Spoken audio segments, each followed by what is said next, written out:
वालेकुम फैसल भाई, कैसे हैं आप? ठीक है। बस एक सवाल है ठीक है सर, कैसे हैं? ठीक है आप? ठीक-ठाक, आप कितने सुनाएं? पुरुमीद है सर आज इमरान खान जो है वो उसकी ज़मानत इमरान हो खान पाएगी साहब आज? के ऊपर सारे केसेस जो है ना जी सर। वो बोगस केसेस हैं जी और अल्लाह अल हक है, इंशाल्लाह इंसाफ होगा। और ये जो पब्लिक है इसका एक ही मुतालबा है और वो है कैदी नंबर 804 की रिहाई। ये मुतालबा है जी। ईद को खान साहब बाहर कर सकेंगे सर अवाम के साथ? ईद से पहले इमरान खान से देखें ना, ये केसेस जो है ना इनमें कुछ भी नहीं है और होना तो ये चाहिए कि आधे घंटे से ज़्यादा वालेकुम क्या हाल है, आधे घंटे से ज़्यादा करिए। मैं वापसी पे आपसे मज़ीद बात करूँगा इसके बाद।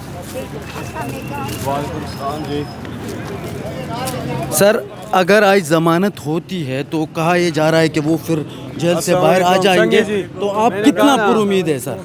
मैंने कहा ना मैं केस के बाद बात करूँगा, लेकिन इमरान खान साहब जो है ना वो उन पे सारे केसेस बोगस केसेस है और ये जल्द ख़त्म होने चाहिए। जी जी, अस्सलाम वालेकुम।